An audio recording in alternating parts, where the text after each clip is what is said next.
three main things from perspective of what we are going to do further beyond this class. So this is more like an introductory session in terms of where you're still deciding as to one, whether business analysis is a good field or thing that you might be interested in. Two, what are the key features or attributes that are necessary for a business analyst to have as a business analyst to be successful?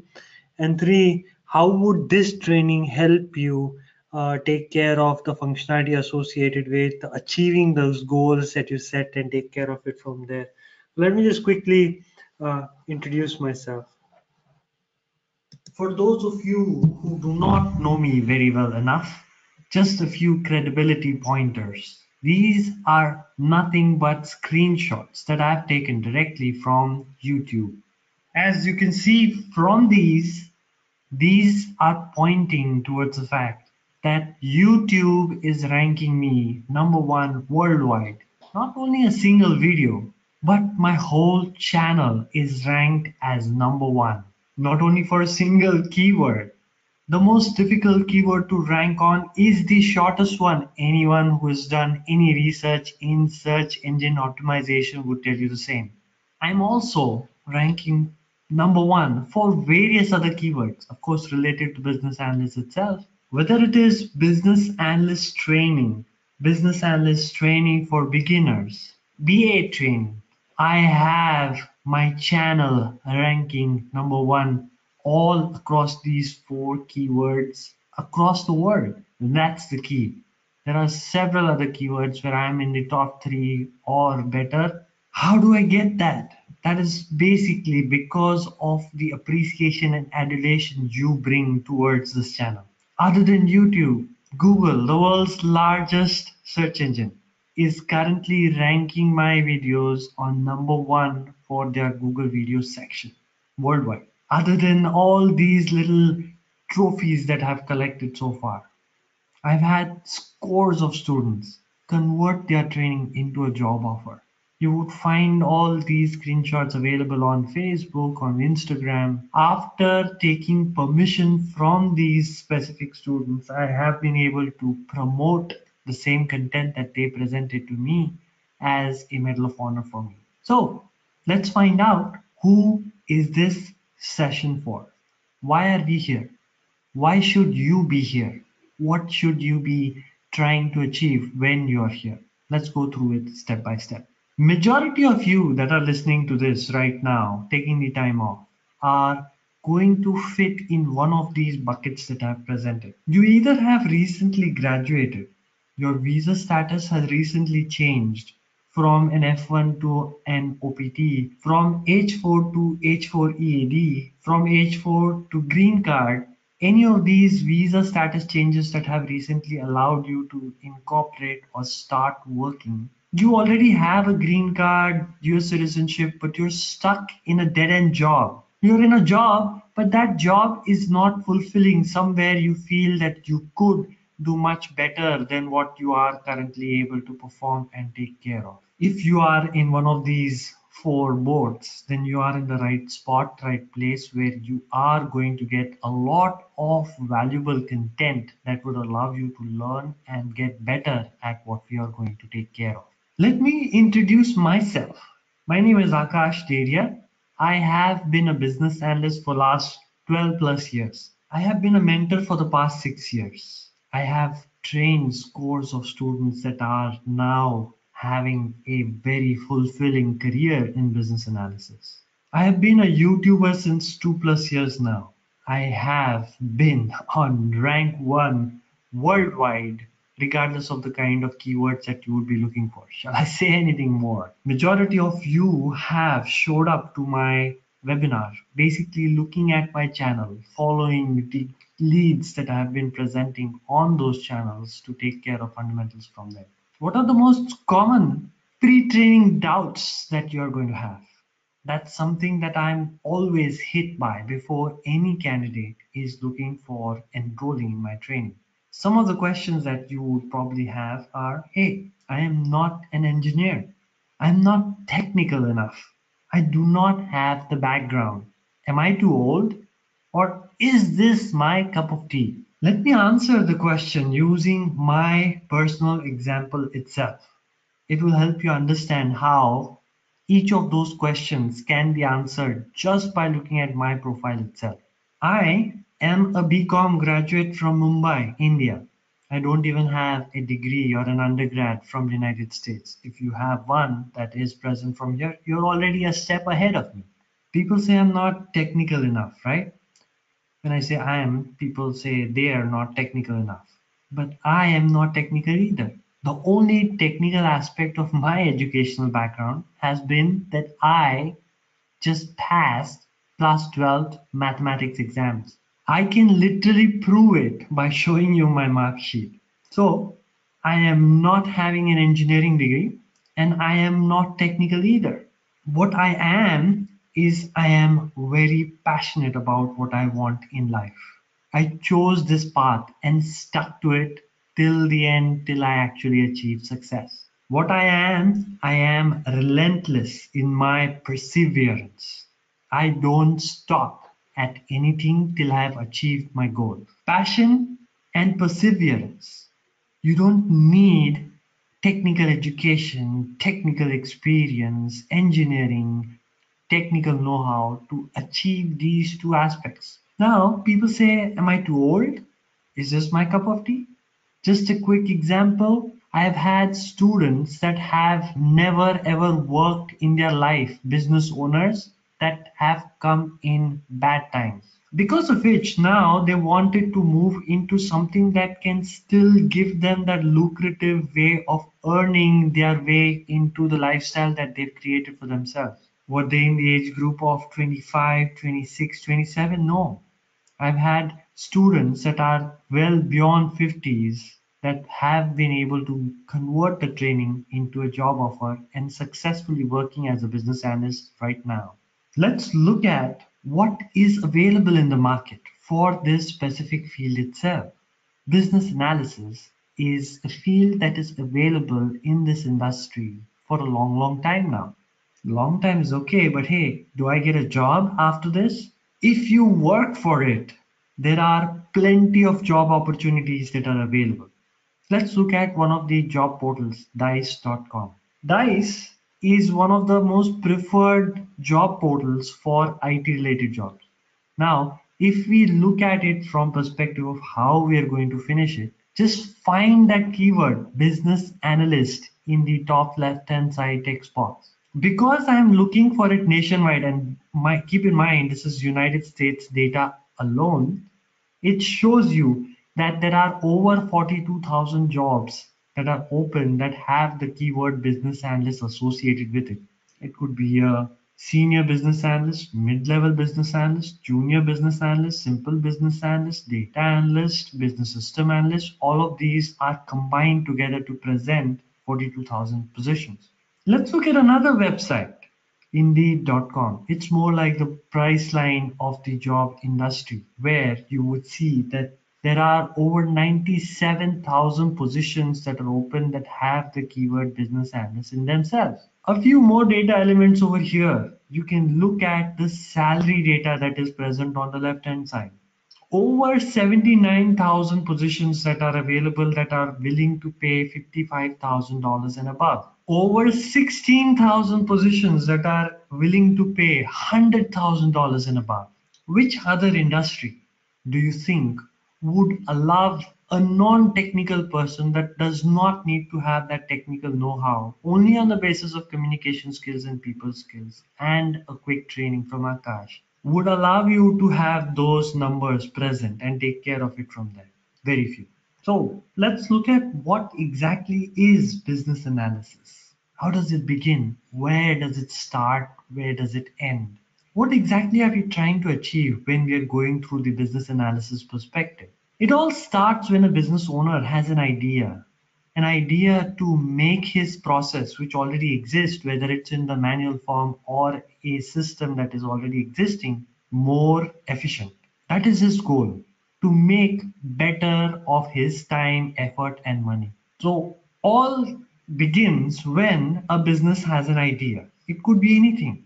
Let's say a general retail store owner wants a better POS system that can not only take care of the tabulation of the final check that he has to be paid, but also manage the inventory system to discuss and decide exactly what kind of data is going to be required to replenish the inventory that is getting sold. He explains this idea to a business analyst. A business analyst is going to grab all the information in his head, convert it into something that can be transferred to a techie, whether it is an expert in programming or it's a QA that is going to validate the testing functionality.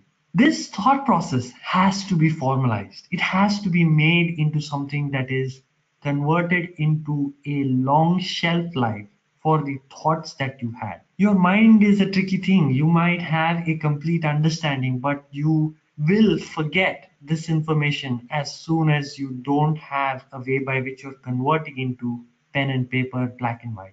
This conversion also has to follow certain specific aspects, which allows you to make it a lot better when it comes to finalization associated with the details. So, in a nutshell, when I boil down what a business analyst actually does, this is what it is.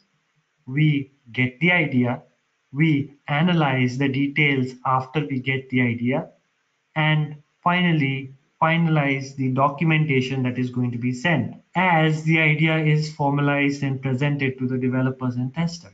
So I know exactly why we are here. I exactly understand that, hey, it is not about the technicalities. It is not about the technical education. It's not about my age. It's not about my ability to garner the knowledge and utilize and get a job. It is not about what exactly am I going to get from this particular training. So we've gone through a quick introduction about me.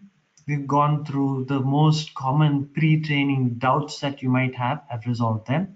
I've helped you understand what is the prospect of business analysis. How many jobs are open at this point of time as we speak? What kind of salary range can you expect when you get into your first particular job? I told you a little bit about what exactly business analysis is in a very quick and dirty way, but is that enough for you to have a business analyst job? Of course not. What I'm going to talk to you about from this point forward is about the kind of content that you need to know like the back of your hand before you can consider yourself a qualified individual to apply for a BA job. How do we get there? What exactly is that cheat sheet that you're going to get from this point forward that would eventually make it easy for you to know, are you ready or are you not? All right. So let's begin our journey in this particular functionality. Software development life cycles, SDLCs, is something that we take care of on a regular basis. What are these SDLCs? Waterfall, RUP, Agile are the three most common SDLCs that are utilized in this industry. What do I need to know about these specific terminology? I need to know about the definitions. I need to understand what are the pros and cons of each of these functionalities. I need to know which scenarios are they useful for. You'd say, why? Why do I need to know all this? The idea is your IT related project is going to run in one of these methodologies. Your interviewer is going to be interested in talk about one or more of these methodologies. You need to know how to define the methodology and talk about the pros and cons and also the specific scenarios where this specific methodology is best applied when it's implemented in that manner. Remember, no interviewer is ever going to ask you a plain Jane question about what is agile or what is waterfall and what are its pros and cons. But the knowledge about that specific question is important because that is going to determine whether you get that specific job or not, even if it is presented in a more complicated scenario based method. If I cannot do addition and subtraction, I couldn't even dream about taking care of the word problems. Same fundamental. If I cannot talk about the base SDLCs, I cannot even dream about what or how these SDLCs can be implemented in real life situations or scenarios. Types of requirements. What are the various types of requirements that you're going to need to understand? Requirements are the DNA of any project, the DNA that designs the organism. Requirements is that DNA that designs the application. It is very important to understand the various aspects or different types of requirements. We will have to have an excellent understanding of business requirements, functional requirements, and non-functional requirements. The fundamental remain the same over here as well. You will need to have an excellent understanding of the definition. How do you differentiate between the three requirements? What gives them more importance over the other in specific situations or scenarios? And then finally, in a business analyst related interview, an example is going to be paramount. It becomes like the double-edged sword. If used appropriately, this sword is going to allow you to chop open a job offer for you. But if you make a mistake, that same sword is going to chop open your chances of even trying to get into it. So it is to be used very carefully. Now we understood about the requirements, but hey, how are the requirements going to come? I only wish that there was some requirement tree which I would shake and the requirements would fall in my lap. Since that's not going to happen, let's try and understand how am I going to take care of the requirements and finalize the details associated from it. I need to know all the major methods that are associated with eliciting the requirements. Like always, I need to know how to define the elicitation techniques. I need to know what are these unique scenario-based advantages. Each elicitation technique is favorable in a specific scenario. So we need to have a good understanding on how we are going to get towards the fundamentals that are going to iron out and find out exactly which is the closest match or perfection in terms of using it to get my desired results. I need to have a good understanding of the cost and scheduling associated with it. I need to know what are the pros and cons. How are we going to take care of the pros and cons aspect of the fundamentals? This is where the theory part ends. Now I need to get into a shape where I could get into that action mode. Something that helps me understand and take care of how we are going to finalize the way in which the activities are going to be planned. How are you actually going to elicit requirements? How are you actually going to write or conduct that analysis aspect of the information that you've achieved, which needs to be translated into requirements? How are you actually going to document the requirements in ways that are going to allow you to go on from there? How are you going to transition all these requirements into fundamentals that are eventually going to allow us to create code and test the functionality that is required to take care of the fundamentals from there? So let's jump in and get on with the ride. Let's talk about elicitation of requirements. This is a process that would allow us to go through and figure out what are the key attributes that we have to understand about elicitation processes.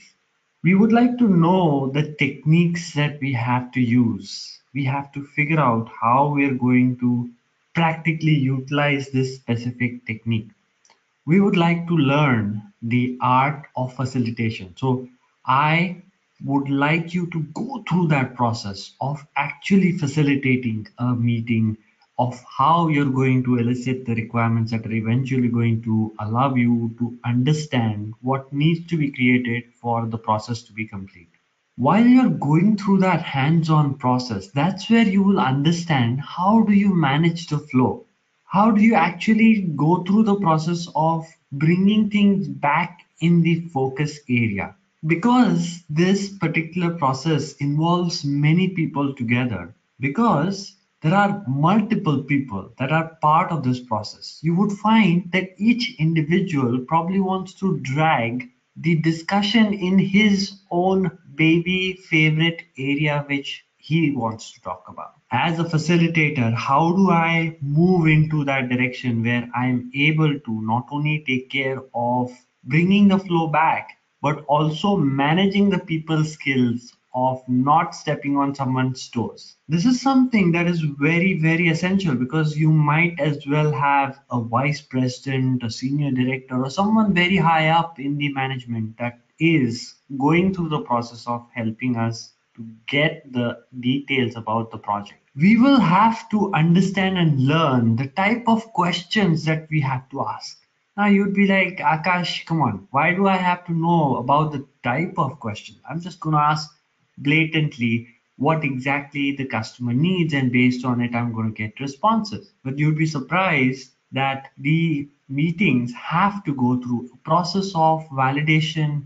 There has to be a sequencing of the type of questions to ask first, what can be asked next, how we're going to phase the whole process up in that particular sequence. These questions are eventually going to allow you to learn how people management is going to take care of itself. Because the questions eventually will find out the information from the key individuals and get you the finite objective information you need to transfer to the developers and testers. Now, you have all the information present in your head. This information, like I said early on, has to be disseminated, classified, analyzed, figured out how can it be transferred to a developer. When you talk to an actual client, he's not going to give you a list of requirements. Requirement one, I want da da da da. Requirement two, I want da da da da. If your stakeholder is as good as that, I would love to work for him because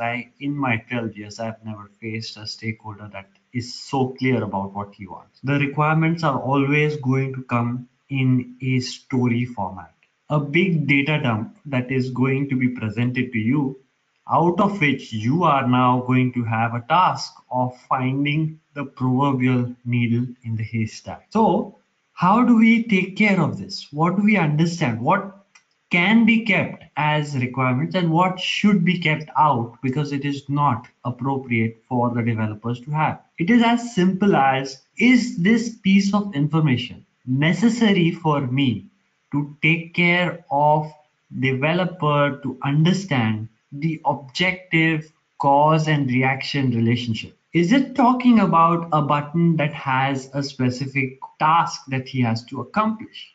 If it is a requirement. But if your stakeholder had presented you with information about how you're going to get this information or why you're going to get this information, all that is irrelevant. So, for example, one of the stakeholders that we were working with wanted us to have a good understanding of exactly why that specific functionality was required. So the stakeholders spent almost 20 minutes explaining how it would gain a competitive advantage if this particular implementation was put together. This is a good reason for me as a business analyst to understand, but a very bad thing or irrelevant thing for a developer to know, unless you are in the shape where you want to take care of functionality not really required. The information that has now been presented to you has come to you in a very raw format. It is conversational, it is very casual. When you want to create a document that has these requirements finitely presented,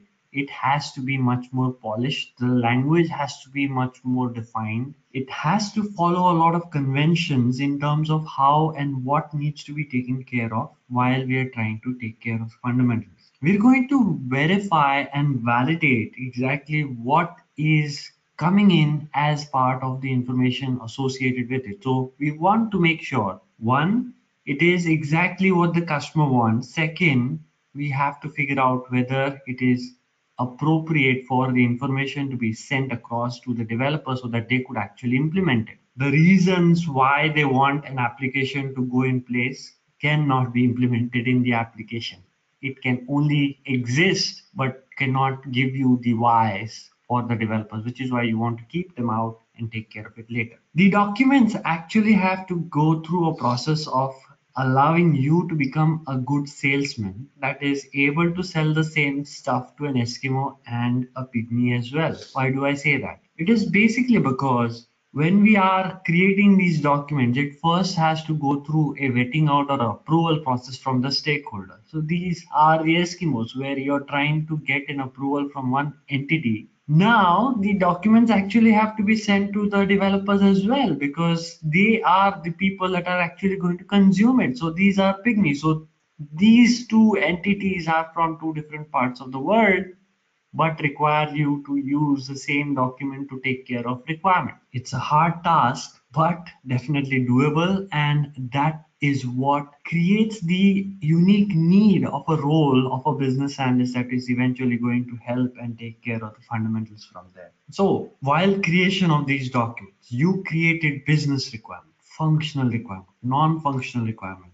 agile based user stories, epics, whatever was required to be presented with the idea that is given to developer and tester. In case of waterfall and RUP, there are different methods that are utilized to take care of how the information is going to be presented in a sequential manner. Remember, the functional requirements are never really required to be in a sequential manner. You could practically write the last requirement first and the first requirement last. There is no rule for that. But now, to look at things from a more concise perspective, we have to figure out how are these moving parts interacting with each other so that we could take care of the fundamentals from there. For the sequencing purposes, we are going to utilize and take care of it from perspective of creation of a new concept called as use case. You need to understand first the details associated with the use case and find out what is that base process where you're trying to get information from the requirements, condensing it in form of a use case, which is actually a sequential way in which the information is presented. So if I were to compare a functional requirement as a brick, a use case is going to be the castle, the wall, the house, the school that is created out of constructing all these various bricks being put together in different ways, shapes, and forms. Let's take another example. Your Legos, right? You have those Lego bricks. Each brick is unique. Each brick has some certain different aspect or purpose because of which it has its existence. But the whole piece, when put together, looks like whatever it was meant to be. Maybe a space fighter, maybe Millennium Falcon. There are so many options that are available out there, but that's what is required. We have to present them into a use case, because for a developer it is better to have a use case as a single piece of work that he has to accomplish, because it gives him a bigger picture of what these itsy bitsy functional requirements are meant for and how are they going to take care of themselves. So we are going to need again to go through the process of defining what exactly is the use case, figure out what is the purpose of the use case, find out what are the various key components of the use case, and then talk a little bit about the complete coverage of all the scenarios. Now remember, a use case is meant for reaching a specific target, but there is not always going to be a straight line through which you're going to reach there. Based on all the validations that you're going to go through, it is going to ask for multiple paths that need to be taken care of. All these paths need to be accounted for within a use case. You cannot have a use case that only walks through the positive aspects of it and is not covering or taking care of the negative alternate parts of the functionality. Post the creation of a use case, we also have to learn to draw. Don't worry, we don't have to be artistic, or we don't have to be able to draw a straight line without the ruler. I can't do that either. This drawing is associated with presenting a logical representation in a pictorial format in front of a developer. The developers and testers are normally entities that prefer visual inputs rather than having or needing to go through pages and pages of use cases or functionality associated with it. When it comes to diagramming, several pages of a use case can be condensed into few pages of a process flow diagram that are going to explain exactly how the process is going to move about and end in the target area of the positive post condition. So you need to know the process of converting the various paths that are existing in a use case into a process flow diagram. There are several tools available out there for the same. MS Visio is one of the most popular ones, but there are few that are available which are free of cost in terms of at least having a trial version. Lucid Charts, Star UML, some of the few. So just figure out what tool that you would like to use. But always remember, the tool is just a tool. You cannot become a good representation of the logical flow if you're just using the best tool in the market. The logic is still in your hand. You will determine how the flow is going to go through the fundamentals. Even if you can draw the diagram on a piece of paper, that is what is required. You first have to have that ability to translate those key statements within those use cases into a logical flow. So you would need to have a good understanding of what various UML diagrams are associated with. You need to have a good understanding of the logic, because without the logic, doesn't matter what kind of tool you have, the diagram is still going to suck. You need to know the rules associated with how you're going to use a specific diagram for a specific situation or a scenario. And finally, only and only if your logic is appropriate, then we would start looking at aesthetics. How to make the diagram look prettier, professional, so that when it is presented in front of the customer, it looks something that can be consumed as it is. It is important that we focus on the logic first, because even the prettiest diagrams, if flawed logically, cannot be used or utilized. But the other way around, if the diagram is logically right but does not look really pretty, it can still be utilized and taken care of when it comes to finalization of how the information is going to flow from place to place. You need to have a good understanding of various domains that are present.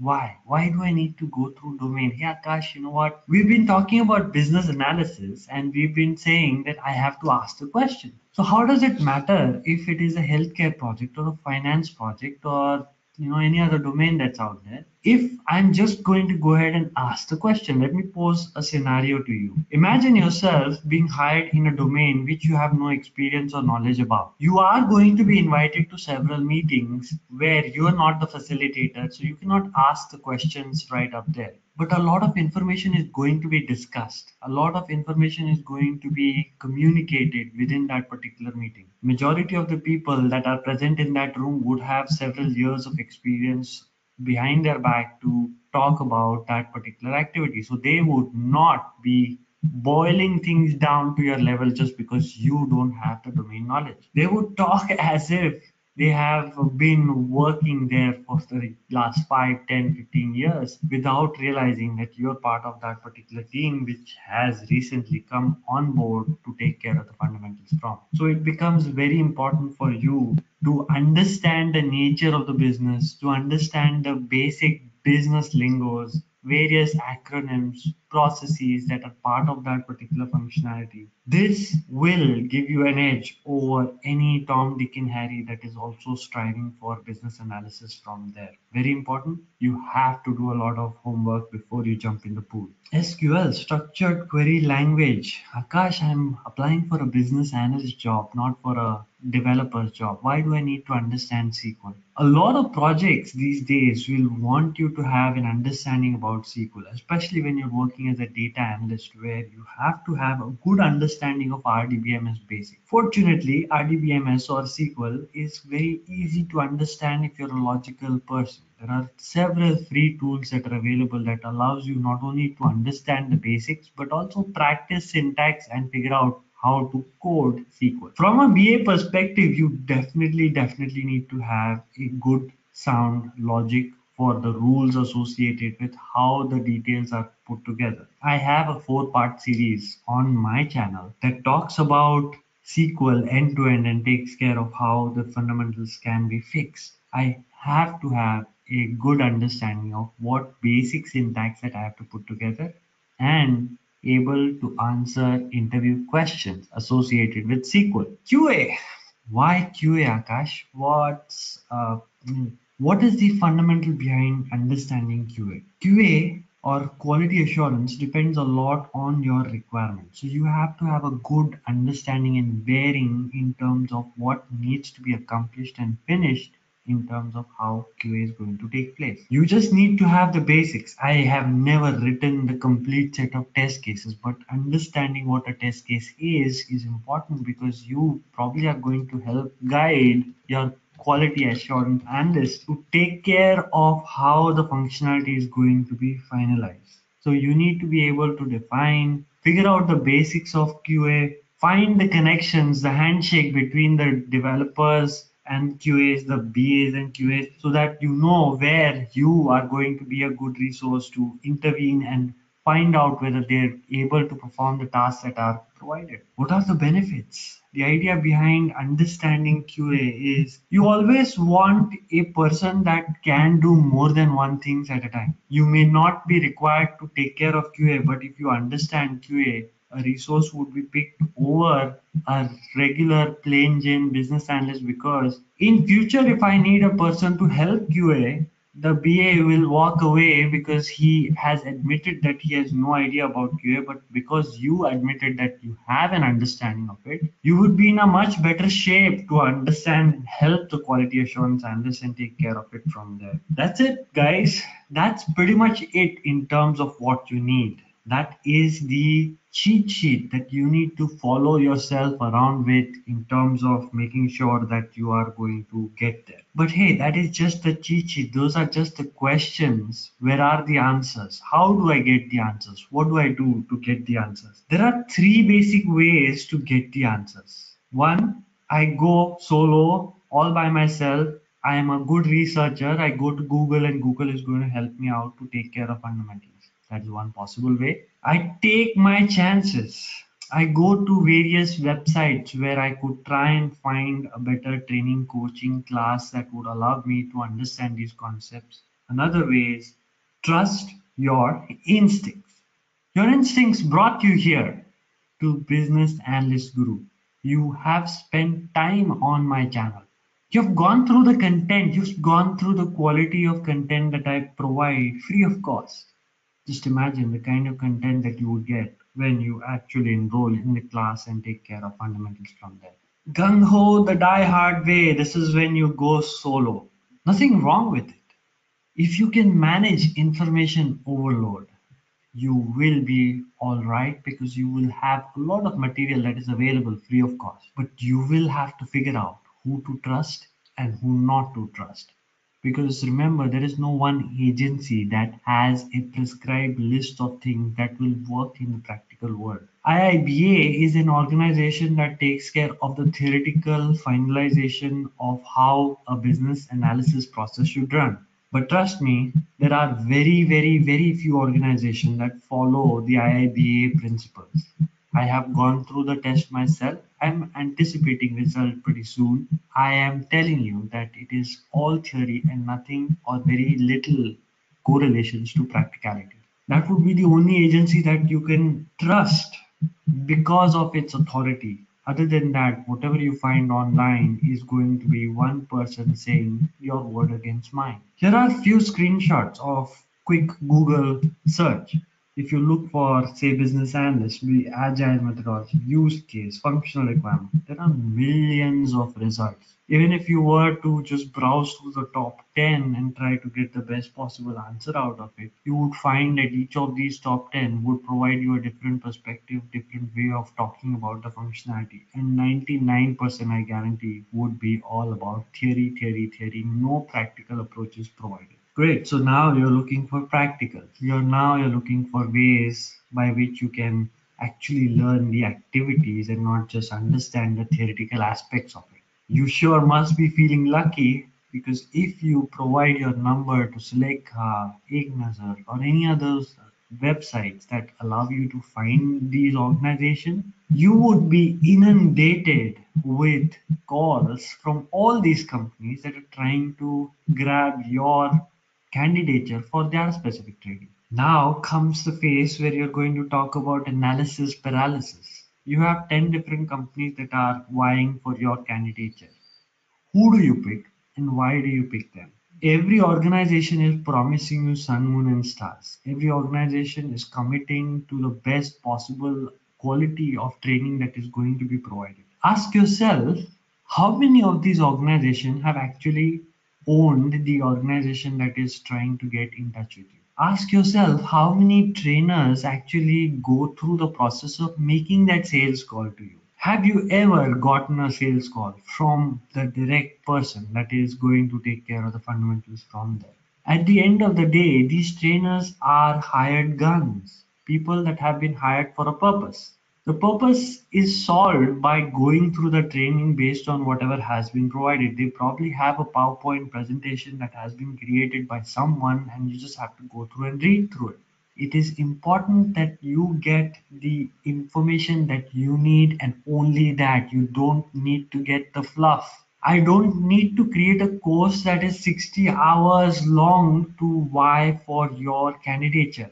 If I can finish and teach you what is the bare minimum in 40 hours, that's what I'm going to do. So, my point is, how many of these hired trainers would actually have the passion for your success? I do. I care for it and I dearly try and strive for every single student. The idea behind that is, if you are successful, you are going to go out in the market and get me 10 more students. But if you are a failure, or if I fail you, you're probably going to tell another 100 people that, boss, don't go to this guy because this guy is like a loser.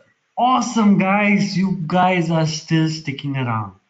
You guys like the content that I've provided. You got the cheat sheet that you need to use to cater to figure out how exactly you're going to take care of the fundamentals. Now, let's look at what I have to offer. What can I do or build for you so that you could take care of the fundamentals from there? Do you really need a reason? You know it in your guts that this is the best possible training that's out there. There is not a single trainer that could commit to the fact that this is what is required and this is what can be done. How many trainers have taken the pains to produce the kind of content that I have produced online just to help you out, even if you're not interested in joining my training? How many of them have taken the pains and gotten to a level where they could say that they are rank one? Not a single video, but the whole channel. Not many. There has to be more. Let's find out what my training has to offer. I focus solely on two goals and nothing more, nothing less. One, put your foot in the door. I need to make sure that you are a resource that can overcome the obstacle of that interview. It needs to be taken care of because the idea is, if you don't, all the knowledge that you gained is just stuck in your head, which cannot be utilized. And if it cannot be utilized, the knowledge will evaporate. It's like alcohol. Out in the air, it is as good as gone within a few minutes. Second, I want you to stay on the other side, inside the door, not outside. There is one thing to understand the process of getting in, but once you're in, what do you need to do as activity on a regular day-to-day basis to keep yourself within that particular functionality and make sure that you're able to take care of the details? How are we going to finalize that? How are we going to make sure that all the information is present and taken care of? What we're going to do is take care of all the activities that are necessary to get you in that mode where you have actually gone through the action that is required to take care of finalizing how and what needs to be taken care of. Foot in the door, not in the mouth. When you are in the interview situation, it is a different kind of environment. The training has taught you what that concept is. Let's say, for example, use case. You spend 2 hours understanding a use case, you spend another 2 hours writing a use case, but the interviewer is not going to wait for 2 hours for you to explain yourself in terms of what the use case is. The interviewer wants the response within a period of 2 minutes or less. How do I condense all that information in 2 minutes or less? What information should I keep? What information should I skip? How do I make sure that these particular answers are so intact that the answer by itself sticks in the head of the interviewer? It is important because when you're competing with 4 or 5 people, he has his own day job. Unless you stick in his head, it is not going to become a automatic conversion to a job offer. Most of the time, when the interviewer is making a decision about a candidate, he will not remember your answers. It will only be this excellent way of answering that would make him remember that this guy or this girl is the one that is going to help me take care of this project. He will not remember every little detail, but it will stick to his head and make sure that he is able to take care of the fundamentals from there. So, dare I reiterate the importance of this? It is very important, right? If you don't get that interview cleared, no point of going through any training for that matter. You can already see that I'm the best in the industry, especially for interview related perspective, because there is content and proof out there. Number one on YouTube, number one on Google, number one on Facebook. You search for me anywhere, you would find that answer existing in all these locations. Why are these agencies where I'm not advertising anything still trying to promote me as number one? There has to be a purpose. It is only because the customers that are coming in on their site are spending a lot of time. People spend time only where they see value. If I produce value free of cost, just imagine the kind of value that I'm going to produce when you jump in and take care of the functionality. But remember, this training is not going to be easy. I will push you on a regular basis, daily. No freeloaders are allowed. We are going to be doing a lot of work. 40 hours of training will be accompanied with over 200 hours of your work that you have to put in. I can only give you direction of how to get to that water. Whether you take that water in or not is still in your hand. So you have to figure out how you are going to take care of the fundamentals from there. Stay on the other side, not outside. Great, I cleared my interview. Great, I got a job. Now what do I do? Remember, when you're on the job, you are on an interview which is in person, 8 hours a day, 5 days a week, 4 weeks in a month for the duration of the project. You're being judged all points of time. You're being scrutinized for what kind of content you're able to produce. At least for the first couple of deliverables, you are under the microscope. How do I convince the people who have taken a chance on me to make sure that they are able to go through and continue to work with me and give me more tasks, responsibilities to take care of fundamentals? Over 75% of my course is all about practicality. No theory. We actually have role plays, scenario based role plays that are going to teach you how to take care of requirement elicitation. Based on the learnings that you have, we will actually go through the writing of the requirements.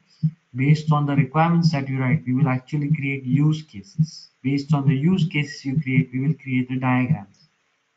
We will work through each and every deliverable that a BA is expected to take care of on a regular basis. Because you have gone through the process here, you will be acclimatized to how the actual work is going to go. First time when you do it in front of the customer, you're not going to be like, where the heck did I land? What am I doing? Why am I here? What exactly is going to be required to be done? You will do a lot of mistakes in the class, but the more mistakes you make, the better it is for you because you will remember the mistakes you made and avoid them in future. Because this is a group class, you will be able to see what mistakes others are making and avoid them as well, so that the aspect or the effect is compounded to a level where you would practically have gone through all the major frequently made mistakes that are available and avoid them throughout to take care of your project. Heat and beat. That's another way through which my training goes through. Have you seen a sword being made? The sword is not press a button and it's done, it's ready. It is a piece of metal that has to be heated and then beaten to the thinness that you are trying to acquire. You can't just buy a piece of metal and just grind it down to that level. So a sword actually has all that metal condensed in that small space so that it could have that maximum impact with that blade. If I just slice one thin piece of it, it would become like that aluminum foil. It is thin, but it cannot cut because there is no mass behind it. So the analogy over here is I will hate you, I will make you practice again, again, again, again, and my criticism will beat you down to a level where it is easy for you to get into that shape. So when you're hot, you're malleable. My training will get you hot, and my criticism will make you go in that shape because I'm going to beat you down to the pulp. No pain, no gain. So you will have to go through a lot of work. If you're anticipating that I'm just going to sit around for 40 hours and become a business analyst just because I'm taking class from Akash, wake up! That's not going to happen. There are no shortcuts. It is going to be hard. It is going to be dirty. It is not going to be very easy, but it is definitely 150% possible if you push yourself into it and take care of what you're going to do. All right, so you guys are so excited that you're ready to jump in and want to figure out where or how do I get signed up.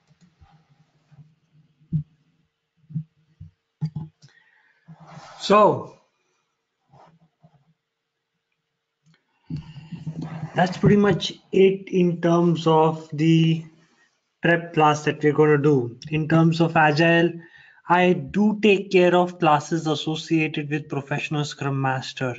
Make sure that everyone has a good understanding of what PSM is all about. Today, we are in the age where simple business analysis class is not enough. We do need to have certifications associated with the resume.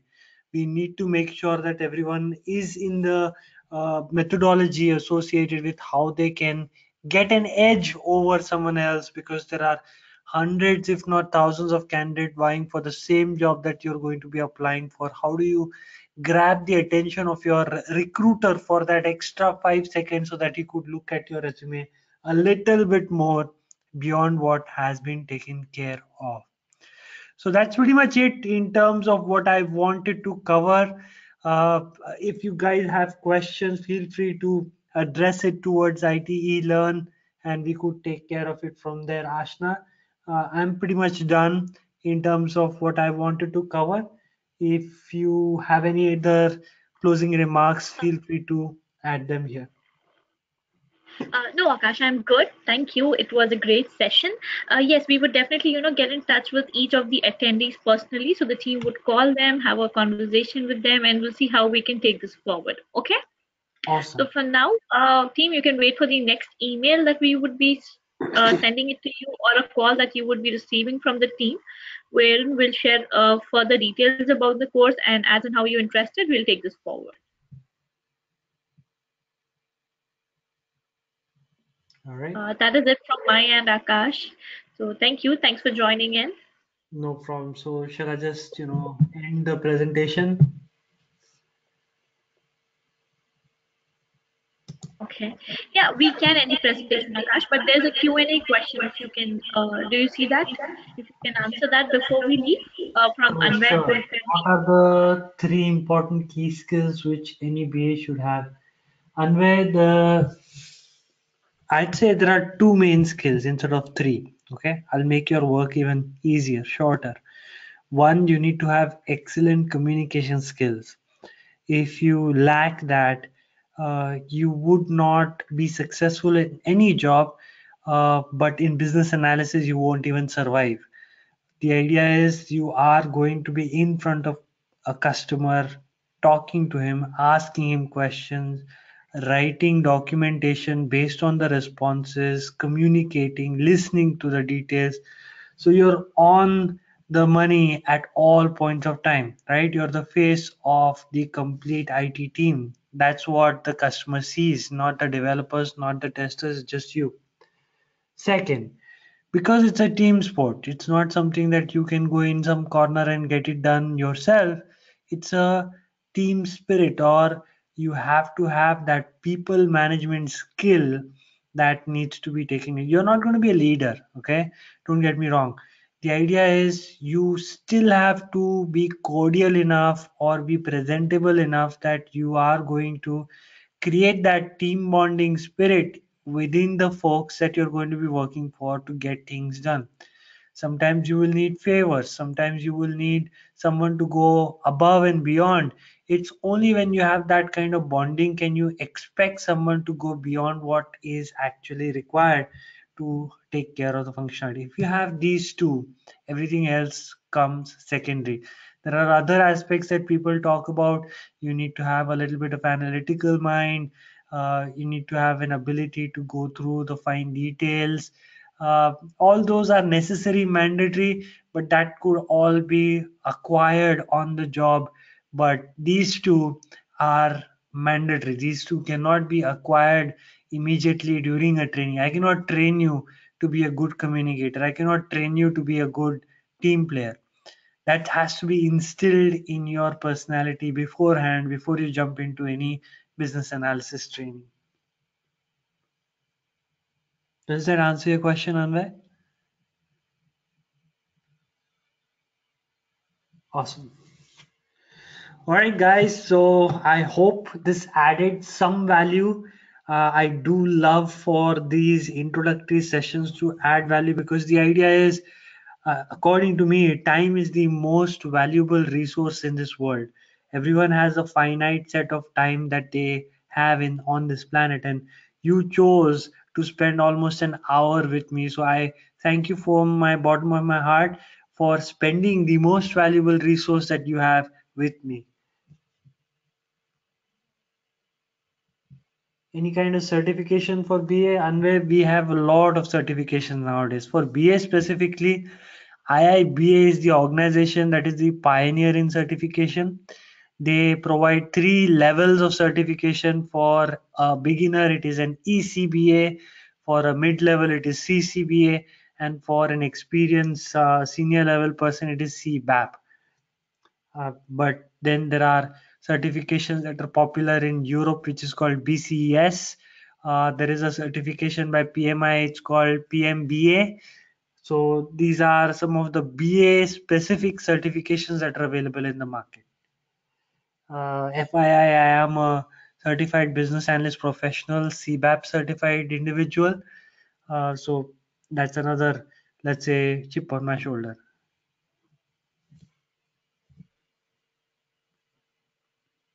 Any other questions? Awesome, Anvay. It was a pleasure. Again, thank you very much. Thank you, Ashna, for giving me this opportunity to interact with these folks. And I shall see you guys soon. Take care. Bye. Bye. Thank you. Thanks everyone for joining in.